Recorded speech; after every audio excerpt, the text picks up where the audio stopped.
இந்தியாவை ஆஸ்திரேலியா ஓடிஐல 2-1 ஜெயிச்சிருந்தாலும் ஆஸ்திரேலியாவால இந்தியாவை T20 சீரீஸ்ல ஜெயிக்கிறது ரொம்ப கஷ்டம் தான் போல.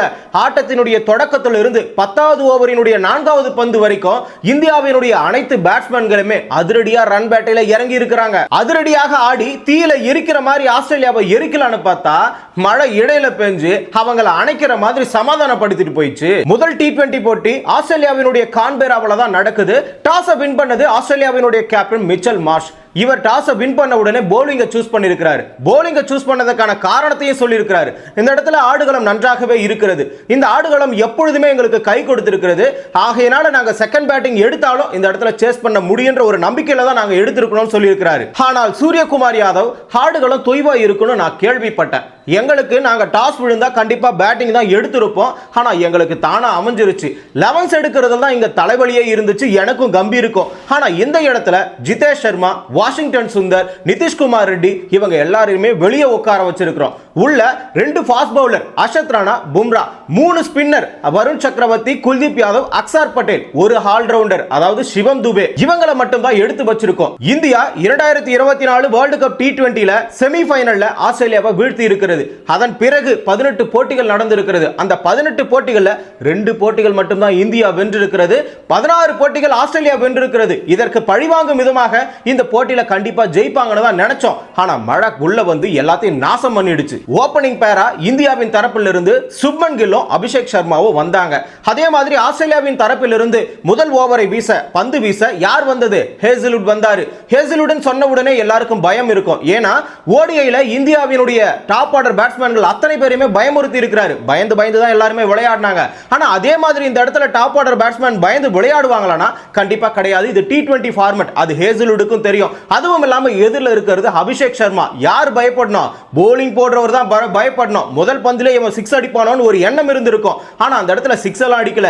முதல் ஓவர்ல அழகா ஒரு பவுண்டரி அடிச்சு 8 ரன் அடிச்சிருக்காரு சாதுரியமாக. இரண்டாவது ஓவர்ல சேவியர் பார்லெட் இவர் வந்து ஓடிஐல நல்ல கலக்குன்னு கலக்குனாரு. சாதாரணமா ஓவர் வீசுற மாதிரி விக்கெட் அவர் தான் பொறுக்கி எடுத்தாரு. விராட் கோலி விக்கெட் கூட அவர் தான் எடுத்தாரு. ஆனா இந்த போட்டியில இரண்டாவது ஓவர் வீச வந்தாரு. இந்த ஓவர்ல அபிஷேக் சர்மா ஒரு பவுண்டரியும் சுப்மன் கில் ஒரு பவுண்டரியும் 2 பேரும் சேர்ந்து 9 ரன்கள் அடிச்சாங்க அந்த ஓவர்ல. மொத்தமா 2 ஓவருக்கு 17க்கு எந்த ஒரு விக்கெட்டுமே இல்லாம நல்லா ஸ்ட்ராங்கா தான் இருந்தாங்க. தேர்ட் ஓவர்ல ஹேசல்வுட் வந்து திரும்பவும் 9 ரன் கொடுத்திருக்காரு 2 பவுண்டரியோட. ஃபோர்த் ஓவர் சேவியர் பார்ட்லெட் கிட்ட தான் கொடுப்பாங்க நினைச்சோம். ஆனா மாத்தி ஸ்பெல்ல இந்த இடத்துல மிச்சல் மார்ஷ் அவர்கள் தெளிவா ஒரு திட்டத்தை வகுத்து ஹெல்லிஸ் கிட்ட கொடுத்திருக்காரு.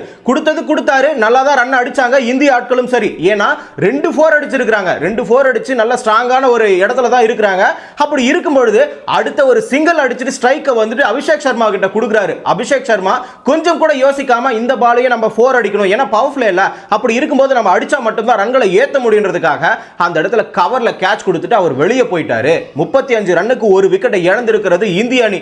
இதன் மூலமாக அதிரடி நாயகன் அதிரடியா தான் ஆடினாரு. 4 4 அடிச்சிருக்காரு. 14 பாலுக்கு 19 அடிச்சு எல்லாருக்கும் ஏமாற்றத்தை கொடுத்துட்டாரு. ஓடிஐல எப்படி ஹேசல்வுட் தொடர்ச்சியா தன்னுடைய ஸ்பெல்ல வீசினாரோ அதே மாதிரி இந்த இடத்துல 5th ஓவர்ல ஹேசல்வுட் வந்துட்டாரு. 3வது பால்ல சூரியகுமார் யாதவ் களத்துக்கு வந்து சிக்னேச்சர் ஷாட்னு சொல்லக்கூடிய 6 அடிச்சாரு. அதை அடிச்ச உடனே தான் ஒரு தெளிவு வந்துருச்சு. மனுஷன் 3 ஓவருக்குலாம் 24 கொடுத்துட்டாரு. யாரு? ஹேசல்வுட். அதே அந்த இடத்துல பாருங்க 10 ஓவருக்கு 29 தான் கொடுத்திருந்தாரு ஓடிஐல. இந்த இடத்துல 5 ஓவர் கம்ப்ளீட் பண்ணும் பொழுது 43க்கு ஒரு விக்கெட்னு சொல்லிட்டு இந்திய அணி ஸ்ட்ராங்கா தான் இருந்தாங்க. களத்துல சூரியகுமார் யாதவும் இருக்கிறாரு. இன்னொரு பக்கம் சுப்மன் கில்லும் இருக்கிறாரு. ஆனா இந்த இடத்துல மழை குறுக்கீடு நடந்தது. இந்த மழை குறுக்கீடு நடந்த உடனே ஓவரை குறைச்சிட்டாங்க. 2 ஓவர் குறைச்சு 18 ஓவர் ஆக்கிட்டாங்க. 3 பேர் இந்த இடத்துல 2 ஓவர்கள் போடலாம். அதே மாதிரி 2 பேர் 3 ஓவரை போடலாம். பவர் பிளே 5.2 பால் மட்டும் தான். 5 ஓவர் முடிஞ்சு போச்சு. 2 பால் மட்டும் தான் இருக்குது. சரி, மழை நின்னதுமே இந்த இடத்துல உள்ள வந்தாங்க, களத்துக்கு வந்தாங்க. சுப்மன் கில்லும் சரி, சூரியகுமார் யாதவும் சரி, இவங்க 2 பேரும் சேர்ந்து ஒரு பால், அதாவது 2 பால் இருக்குது. இந்த 2 பாலுக்கு கண்டிப்பா ஒரு 6ஆவது அடிப்பாங்க நினைச்சா 2 பேருமே 2 பாலுக்கு 2 சிங்கிள் அடிச்சிருக்காங்க. அப்படி யாரா அந்த ஓவரை போட்டதுன்னு தானே கேக்குறீங்க? ஸ்டோனிஸ் மொத்தமே ஸ்லோவர் பால் தான் போட்டாரு. அந்த ஓவர்ல கிட்டத்தட்ட 10 ரன் மட்டும் தான் கொடுத்தாங்க. 7th ஓவர்லயும் ஒரு 10 ரன் தான் கொடுத்தாங்க. 8வது ஓவர்ல ஒரு பிரேக் த்ரூ நடந்திருக்கும். அந்த இடத்துல பிலிப்பு வந்து சூரியகுமார் யாதவனுடைய கேட்சை டிராப் பண்ணிருப்பாரு. இல்லனா அந்த இடத்துல சூரியகுமார் யாதவ் நடைய கட்டி இருக்க வேண்டியதா. 14 போட்டிகள் ஆடி இதுவரைக்கும் 50 அடிக்கல. ஆனா இந்த முறை ஏதோ ஒரு ரன்னை கடந்திருக்கிறாரு. ஆனா மழையினால அதுவும் அடிக்க முடியாம போயிடுச்சு. 15 போட்டிகள் அவர் 50 அடிக்கலன்றது இந்த இடத்துல இடத்துல சாத்தியப்பட்டது. 9th ஓவர்ல அழகா கூனமன் வந்தாரு. இங்க இது வரைக்கும் என்ன நடந்திருக்குன்னா 9வது ஓவர் வரைக்கும் சிங்கிள் டபுள் 4ன்னு சொல்லிட்டு ஒரு அழகா ரொட்டேட் பண்ணிட்டு போறாங்க. 10 ரன் ரேட்ல கூட போகல. 76க்கு ஒரு விக்கெட். 8.5வது பால் வரைக்கும் அந்த கடைசி பால்ல கில் அவர்கள் ஒரு கியரை மாத்துறாரு. ஏன்னா சூரியகுமார் யாதவோ கில்லோ ரெண்டு பேர்ல யாராச்சும் ஒருத்தர் கியரை மாத்தி ஆகணும்ல. அதுக்காக தான் இந்த இடத்துல கில் அவர்கள் 4th கியரை போட்டு லாஸ்ட் பால்ல ஒரு 6 அடிச்சிருப்பாரு. உடனே ரன் 82க்கு வந்திருக்கும். அதாவது 9 ஓவருக்கு 8 ரன் மட்டும் தான் கம்மி. 10 ரன் ரேட்ல போகிறதுக்கு 82க்கு ஒரு விக்கெட்னு சொல்லிட்டு இந்தியா ஸ்ட்ராங்கா வந்துட்டாங்க. அடுத்த ஓவர்ல இத கண்டினியூ பண்றாரு நம்முடைய சூரியகுமார் யாதவ். 10வது ஓவர்ல 4 பால் தான் போட்டுருக்காங்க. ஒரு பால் மட்டும் தான் இந்த இடத்துல டாட் வச்சிருக்காரு. அதுவும் 4வது பால் பயந்து வைட் லைன்ல போட்டதனால அது வைடுன்னு நினைச்சுக்கிட்டு விட்டாரு. ஆனா அதுக்கு முன்னாடி 3 பால்ல என்ன தெரியுமா நடந்தது?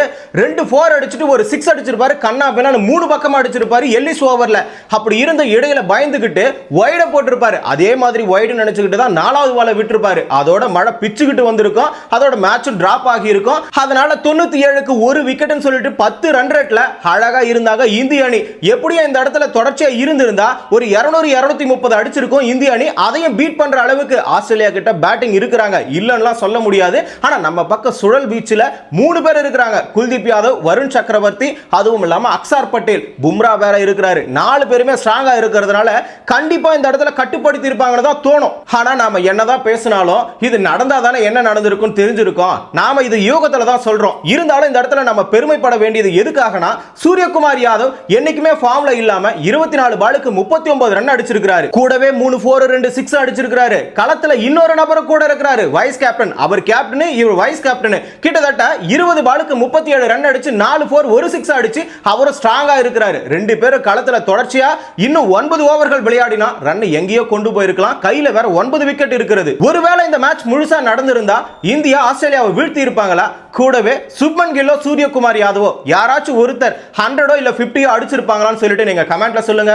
கிரிக்கெட் நிகழ்வுகளை தொடர்ந்து தெரிஞ்சுக்கணுமா? தமிழரசன் பார்வையாளர் சேனலை சப்ஸ்கிரைப் பண்ணிக்கோங்க.